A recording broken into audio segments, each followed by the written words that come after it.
Barbara Muckermann's career in hospitality began with a desire to see the world, a desire that has carried her through the industry at multiple altitudes.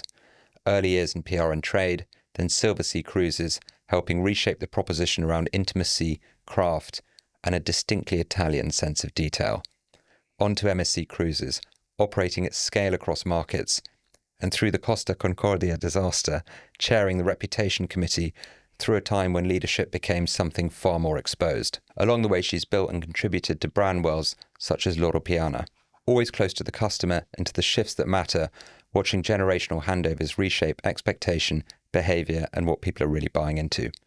Today, she leads Kempinski Hotels, one of the oldest independent hotel groups in Europe, a brand with history embedded in it, a role she speaks about with a sense of custodianship, informed by her Italian-German upbringing and a perspective that stretches beyond tenure.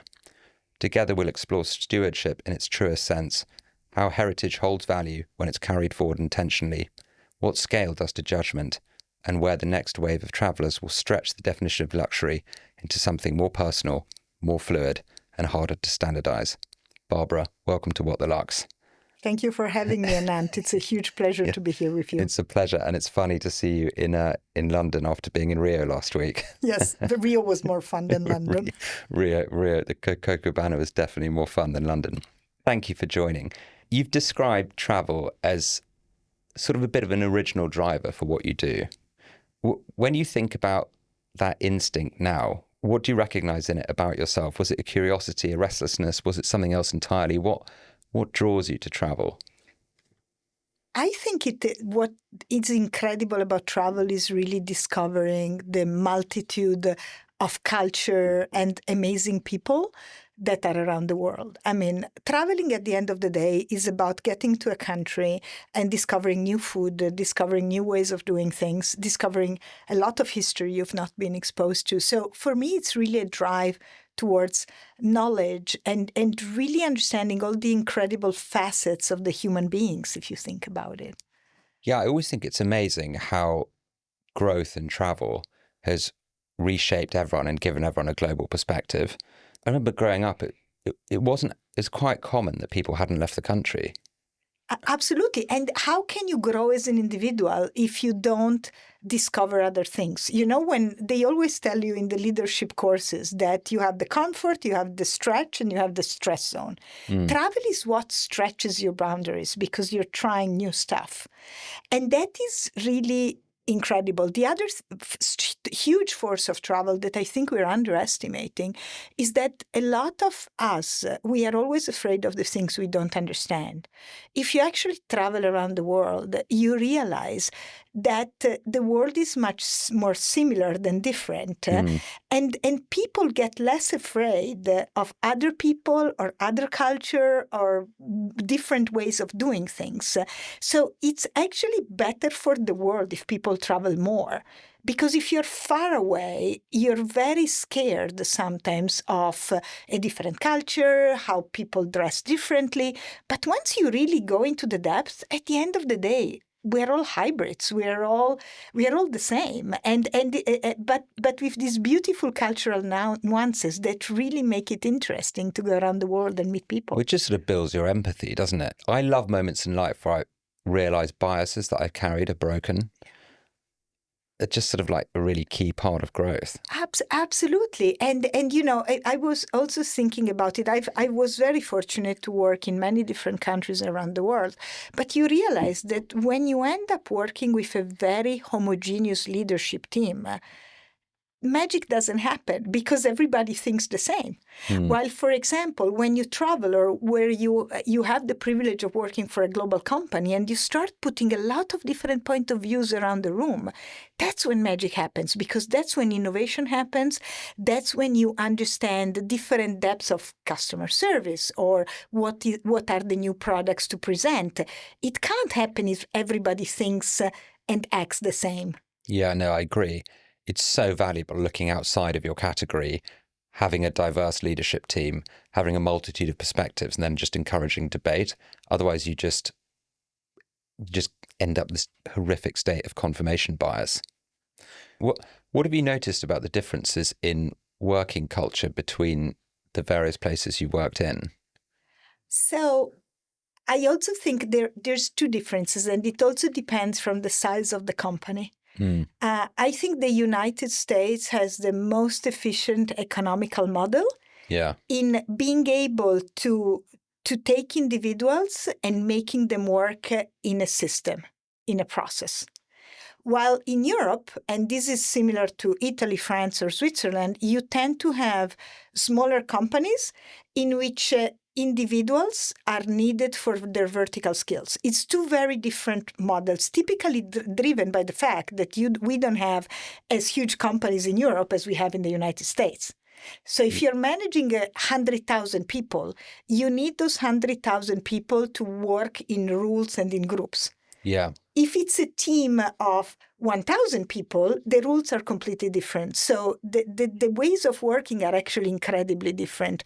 The US is about scale, process, and efficiency, mostly. That's why very often innovation happens in smaller European companies, particularly in luxury. What was the US company you worked at? Royal Caribbean Group is the fifth largest travel company in the world, over 90 billion of capitalization.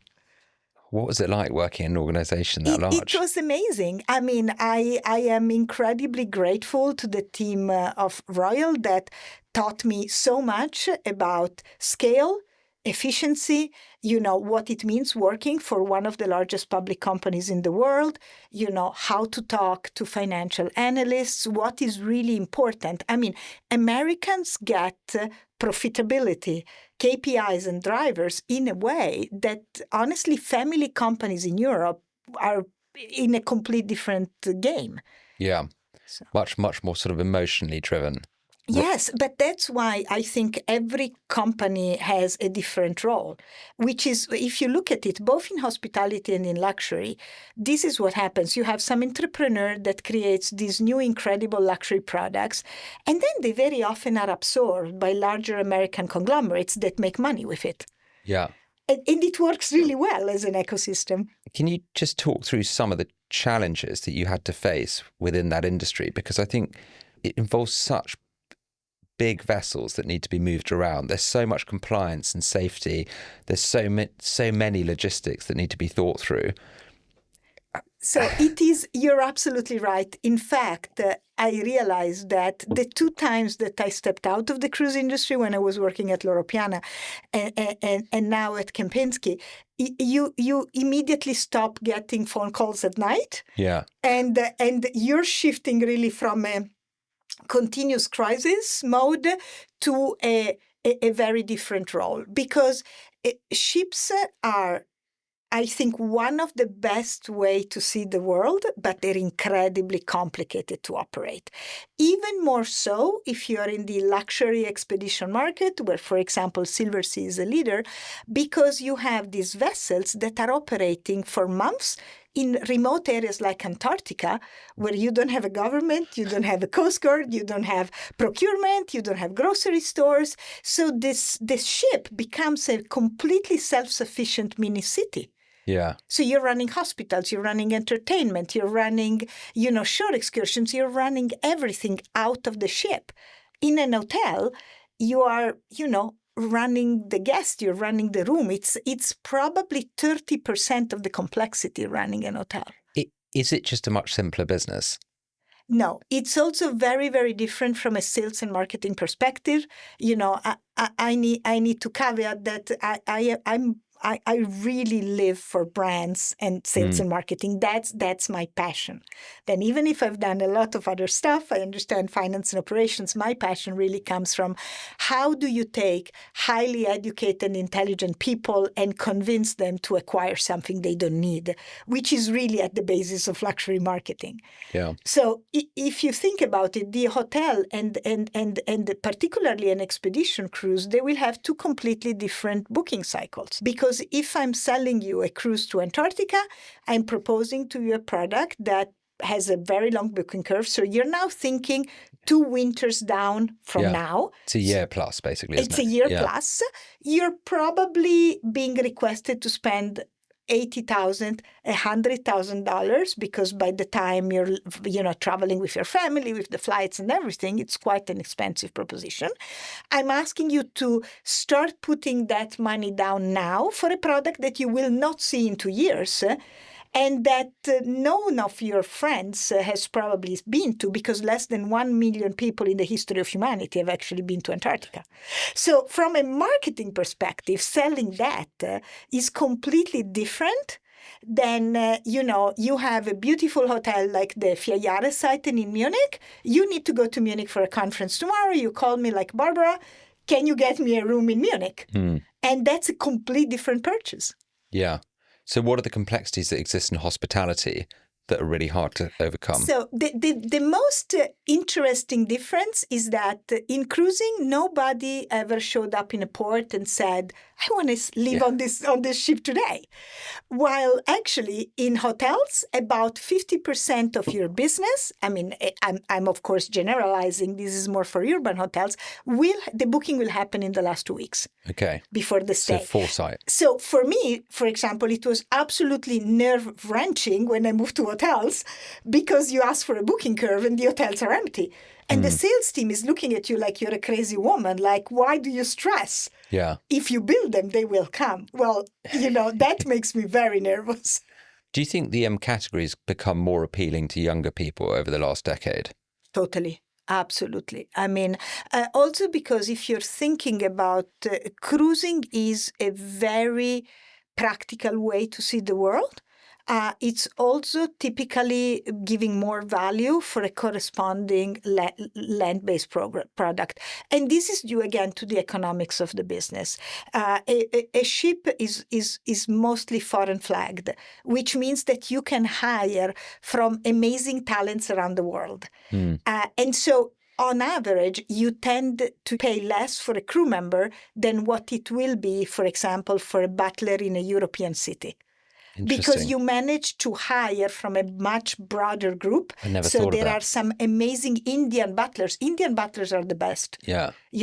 But of course, the price for an Indian butler is not the same as for a German butler that is probably 60 years old and worked 30 years in Germany. It's going to be much more expensive because of the structural economics of the two systems. Yeah, I'd never thought of that.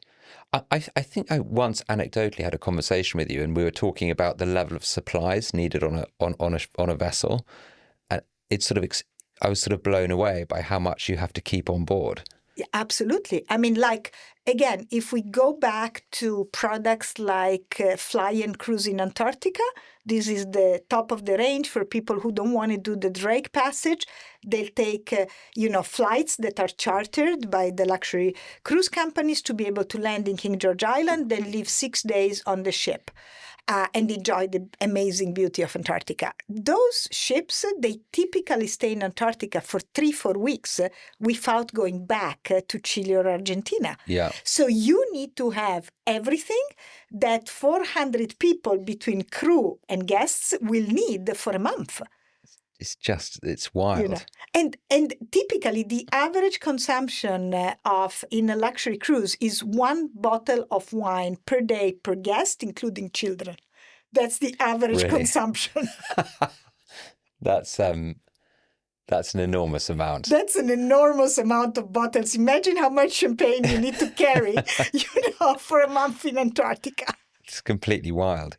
People become CEOs through many routes, and you've expressed that you have a love for brand.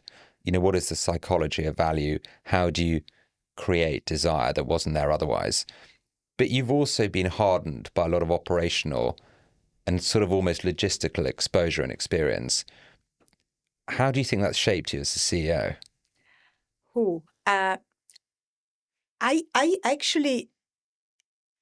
I think the thing that CEOs need to get first and foremost is actually finance. Yeah. But finance alone is never enough. And this is where, depending from the business, historically, particularly in hospitality, you've mostly seen CEOs coming from either finance or operations, which also explains why most of the hospitality CEOs are male. Right. But if you're now looking at the last 10 years, this has changed. Because if you're looking at what the customers need today, the actual sales, marketing, product, and brand side is becoming prevalent in creating value for the customer and creating desire that really allows to increase the willingness to pay of the customer. So you see more and more in cruising, as well as in other hospitality, you see more and more people coming out of brand and product versus the pure management business. Because and this is really where is the value. If you think about it, 20 years ago, most of the value created out of a luxury hotel was about giving you an amazing service. The skill was a hotel operations management skill. So you tended to have CEOs that had raced through the ranks after having been amazing GMs, then regional, and then eventually you become global. That was the typical CEO. Yeah. Today, if you're looking at Kempinski, but if you're also looking at other luxury players like Mandarin, like Peninsula, like Four Seasons, none of these people is coming from pure hotel management operations. They're either coming from, like me, cruising, or retail luxury like Loro Piana, or they're coming from cosmetics, from luxury, from distribution. Yeah. But none of them is coming from pure hotel management because the business changed. Yeah, because it's become more brand-led. It's become more brand-led, more finance-led. Yeah. Versus, and you can also say that it's a more distributed business in which, the industry has amazing GMs who run amazing hotel operations, from the place. So the role of the corporate office versus the hotel has changed as well. What do you think the value of being an operator is if you have or own a prestige asset? Well, it is the brand. It is the luxury experience. So you cannot, I think, innovate and create new luxury experiences unless you control the asset. So the question is, do you need to control the asset to control the experience? Yes or not? I think it depends what kind of experience you want to go. I'm an incredible fan of the Four Seasons business model, for example, which is very different from the Kempinski business model. But if you're looking at Four Seasons managed to standardize the best hotel experience for an American guest going around the world. Yeah. The standard operating procedure are perfect. The delivery is perfect. The rooms are all the same. They're amazingly beautiful and perfect beige rooms around the world. And that is absolutely perfect for that demographic. If you're thinking now, a real estate developer, he's thinking, you know what? There's no Four Seasons in this city. If I get the Four Seasons, I know exactly what kind of guests I'm going to attract. I know exactly how much I'm going to make. And I know exactly what I need to build. There is a very small risk for a developer to get the Four Seasons. Okay. Now, you take a product like Rosewood, a product like Kempinski, a product like Peninsula. These are different games, or Mandarin Oriental, because they are different levels of luxury. And very often, any time that you have a brand like us that is trying to create collections of unique hotels around the world, Belmont, Rosewood, Kempinski are probably the best examples of this. The idea of these brands, they are trying to make incredible collections of individual properties. In some case, heritages like Belmont and us. In other cases, just interpreting it, with, as Rosewood said for many years, with a sense of place in the case of Rosewood. But that is a much more difficult proposition because the developer is now sitting down with the hotel company that is telling them, you know what, this needs to be different. It's not a beige box that's proven cash flow. We now try to do something different. Anytime that you're trying to do something different, you are never 100% sure how the consumer will take it. Yeah. And this is why if you want to create uniqueness and be outside of the norm, which you, I believe, need to do if you want to be an innovator in luxury, there is a higher risk in real estate than, that you need to take as an owner-operator. Because as a manager, it is much harder to shape the uniqueness of the product. Because the real estate developer will look at you and like, why should I do I don't know, Savile Row reinterpretation of this hotel versus doing it beige. But so beige is less risk. If you're an operator, how do you convince the asset owner to spend money, and who pays for which parts of what? So if you are the manager, the hotel manager is responsible for the uptake of the hotel. The owner is responsible for building the hotel and for the large renovations. It works seamlessly when there is a really big alignment between hotel management and owner-operator. Because if the hotel does a really good job every year through what's called the FF&E, you will keep an hotel spot to the standards. Sometimes you get cycles in which, for example, a destination, receives less public, and then maybe there is not enough money to really do all of the capex every year that you need to do. And that's when, if, for example, the owner that is not as strong financially, they might retire the renovation. And this is how typically an hotel becomes a little rundown. What's the typical renovation cycle?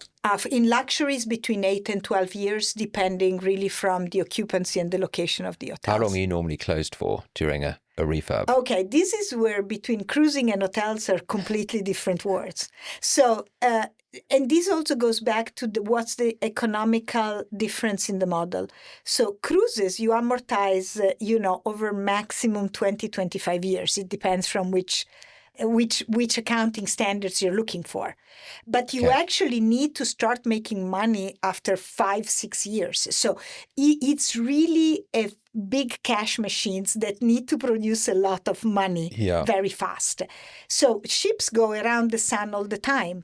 Occupancy in contemporary is above 115%. The top ships have occupancy above 130%. Hotels are typically around 55-60% full. So the usage of the asset is much more intense on a ship because you're always in high season. The ship moves with the sun, and it's always full. While an hotel, you have different seasons. It may be closes for the winter if it's a summer destination. It really depends. So the usage of the asset is different. It's not as pushed. Can you talk about the history? Because it's fascinating. So the history of Kempinski. So I was very curious about learning about the history of Kempinski when I arrived. Because, look, first of all, I have to say I was born out of a German family. So I was feeling the charisma and the gravitas and the mystique of Kempinski in a way that maybe someone who's not coming from a German heritage wouldn't feel in the same way. Because I'll just give you an example. When Angela Merkel wrote her biography and she was asked what was one of the culturally relevant things that happened after the reunification. And as you know, the former chancellor of Germany, she was an Eastern Germany kid. Her answer was being able to eat oysters at the Kempinski without crossing a border. Because as an Eastern German, the ultimate luxury was having oysters at Kempinski. And this is not something that I think you can feel if you haven't been living in that era, in that specific zeitgeist and context. But then if you go back and look at what was Kempinski about and what happened in the history, someone from our product advisory board was actually funny because we were brainstorming in terms of, how can we, position really the brand and, what should be the next tagline. And he actually said, well, we basically invented hospitality because that's in reality what Kempinski did. I mean, Kempinski started as a wine merchant and brought to Berlin, where everybody was just drinking beer, saying, you know what, wine is better.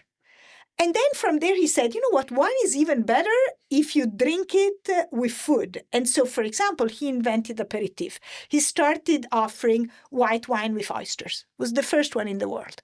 Then he invented the weekend. He opened the first resort in the world with private plane out of Berlin to Potsdam, to Schloss Markard. And remember, we're talking about the beginning of the last century when people were working through the weekend. So either they were aristocrats, they never worked, or they were workers and they were working every day. What Kempinski said is, wait 1 second, 2 days a week, you should actually go to the countryside and enjoy. I actually had no idea about that. Think about that. So that was Schloss Markard. It's the first resort in the world. It was, then he opened the first kids club in the world because he saw that moms wanted also to enjoy the restaurants and the entertainment, but they didn't know where to put their kids. Because remember, here in the meantime, we are in post-war. So post-war, you have all of these families, that are growing up. And, you need a place to put your kids. And that's why, for me, it was an incredible, unique, once-in-a-lifetime opportunity to be able to work with this brand and work with the brilliant team that we have in the office and say, okay, we are the custodians of this history.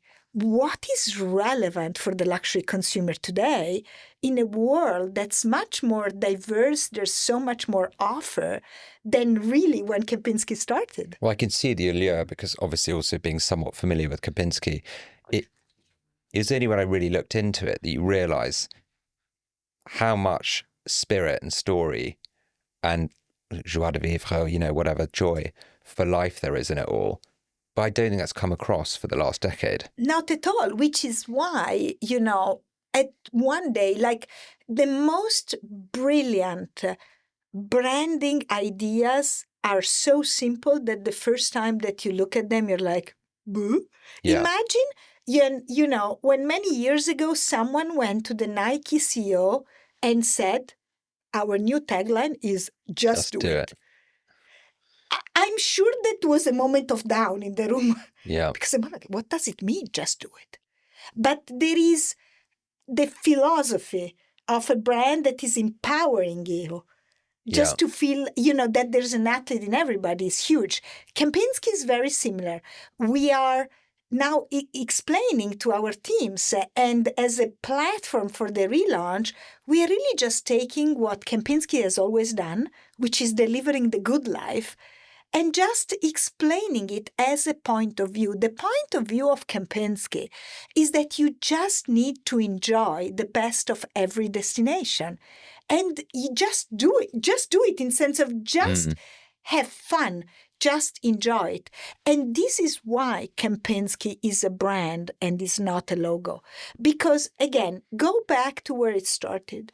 We are talking about almost 2 centuries ago, 1872, Germany. The German culture at the time was a culture of work, productivity, Protestant religion where you should really not sin because there's no forgiveness. This is not Catholicism where, you can go and ask for forgiveness. There's none like that. Have a confessional. And you are in a pre-industrial era in which people are just working. And Kempinski arrives and says, you know what? Life is better with wine. Life is better by trying a lot of different tastes from around the world. Life is much better if at dinner you have a show. He built the first multi-ethnic restaurants with shows complex in the world. It was Haus Vaterland, 12 different restaurants, each one thematics with different shows. Billy Wilder learned how to dance at Haus Vaterland. Marlene Dietrich was discovered at Haus Vaterland. And you had the Western bar with steak. You had the Turkish cafe in which they were offering Oriental food. And this was in the 1920s. I'd just like to express my disappointment that there isn't more dinner with entertainment these days. Thank you. Which is why if you go to the Kempinski in St. Moritz, you can enjoy the billionaire. That's what Kempinski is about. Yeah. It's about adding an hedonistic, fun and enjoyment layer to anything that you're doing. Yeah. Barbara, obviously it's a growing industry, but I was in a meeting this morning and we were discussing some of the stats around the number of keys in this town in London. It's increased by 44%, but demand has only grown by 4%. Do you think the entire industry runs risk of overscaling? Yes, but it depends from the location. So we actually, when I arrived at Kempinski, the first thing I wanted to do was understand the macro numbers of the industry. Also, before going and asking to someone for money, you want to know what you're talking about. Yeah. So globally, there is more wealth than supply of luxury rooms. So wealth is growing faster globally than the supply of luxury rooms. Okay. But as always, this is an average. Yeah. There are people who drowned in an average of 30 centimeters. So averages are always very dangerous, okay? So you always need to look at the combination of source market wealth growth versus destination market supply. And there are certain places in the world, London being one of them, where the gap is becoming gigantic. Yeah. Because the offer, the luxury offering, and most, I think dangerously, the average price per key, the average price per room has increased so much that is really outpacing the demand in that specific location. Could you explain the concept of ADR and TREVPAR and why they're important to the people listening? So we go back to profitability. Yeah. At the end of the day, and this is, again, huge difference between cruise and hotel modeling. Okay. Because an hotel you never really throw away. Because once you have a building, you do refurb. Yeah. But at some point, unless it's, a lease, or London, for example, at some point, you can resell the building. So there is always a residual value, particularly if you're looking at the last 100 years, real estate is growing in value, is not decreasing in value. So you don't just need to make money out of the room, because as an owner that you will also make money through the appreciation on the asset when you eventually sell the asset if you want to sell it. So there are two different drivers of wealth, which is the cash flow of the hotel, but is also the value of the building. Cruise ships, if, either they're scrapped or they're really sold for the cost of the steel or for little money. So there is no residual value once a ship retires.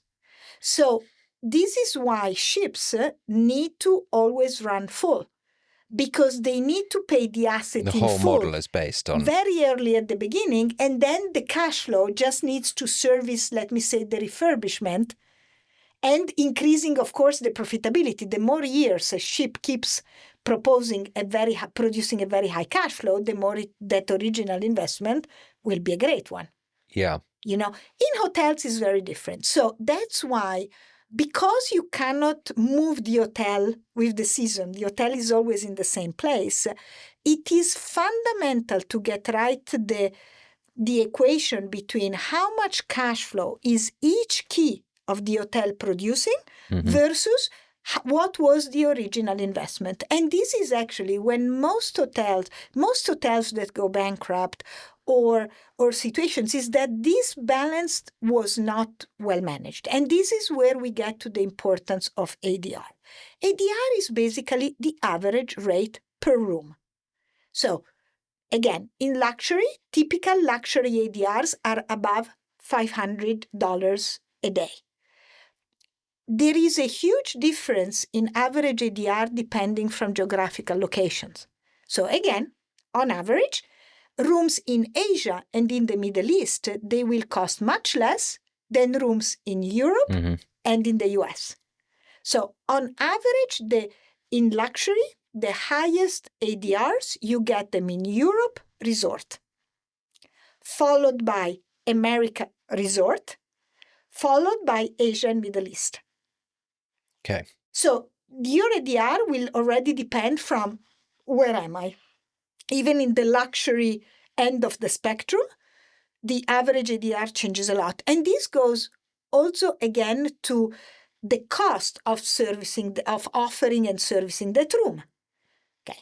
Dubai, and the Middle East in general are some of the most profitable hospitality destinations. Why? You have very high occupancy year round, Mm-hmm. and the cost of personnel is quite low. Yeah. Cost of construction is competitive. Yeah. Because, as much as land can cost in Dubai, costs much less than the center of London still. Yeah. So it's cost less to build. It's cheaper to build a new building than not restoring Buckingham Palace. Yeah. With the history and the heritage buildings and everything. And the cost of personnel is much lower. So that's why an ADR in the Middle East is on average lower than an ADR in Europe. Barbara, I didn't follow a single question I wrote down, but it's been like a sort of a lesson in the business of hospitality. So thank you. We always ask our guests the same 4 questions in outro. The first is, what would you most like to change about your industry?